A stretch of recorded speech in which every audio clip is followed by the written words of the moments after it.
World war వస్తుందేమో అని ప్రపంచం టెన్షన్ లో ఉంటే మోనాలిసా పెళ్లిపై సోషల్ మీడియాలో డిజిటల్ వార్ నడుస్తోంది. 2025 మహాకుంభమేళలో పూసలముతో తన కళ్ళతో అట్రాక్ట్ చేసిన మోనాలిసా ఇప్పుడు ఒక సెన్సేషనల్ డెసిషన్ తీసుకుంది. ఫేస్బుక్ లో పరిచయమైన Maharashtra model and actor Furman Khan ను కేరళలోని పువార్లో ఒక హిందూ దేవాలయంలో పెళ్లి చేసుకుంది.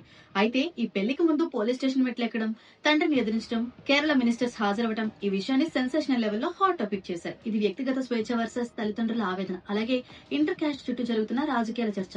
కేరళ గవర్నమెంట్ దీన్ని రియల్ కేరళ స్టోరీ అని పిలుస్తుంటే, నెటిజన్లు మాత్రం కాంట్రవర్షియల్ ది కేరళ స్టోరీ సినిమాను గుర్తు చేస్తూ ఆందోళన వ్యక్తం చేస్తున్నారు. కుంభమేళలో హిందూ సాంప్రదాయానికి ప్రతీకగా నిలిచిన ఈ అమ్మాయి ఇలా చేయటం రేపు మరికొందరిపై ఎలాంటి ఎఫెక్ట్ చూపిస్తుందో అని క్వశ్చన్ చేస్తున్నారు. ఫేస్బుక్ ద్వారా 6 నెలల క్రితమే వీరి పరిచయం మొదలైంది. కానీ మోనాలిసాను బలవంతంగా తీసుకెళ్లాలని తండ్రి ప్రయత్నిస్తే ఆమె పువార్ పోలీసులను ఆశ్రయించి ప్రొటెక్షన్ కోరింది. 18 ఏళ్లు నిండటంతో ఆమెకే చట్టబద్దమైన హక్కు ఉంది అని కేరళ పోలీస్ స్పష్టం చేసింది. కేరళ విద్యాశాఖ మంత్రి వి శివన్ కుట్టి మరియు ఇతర రాజకీయ నేతల సమక్షంలో హిందూ సాంప్రదాయ పద్ధతిలో పెళ్లి జరిగింది. ఆమె ప్రస్తుతం నాగమ్మ అనే మలయాళ సినిమాతో పాటు ది డైరీ ఆఫ్ మణిపూర్ అనే బాలీవుడ్ మూవీలో కూడా యాక్ట్ చేస్తుంది.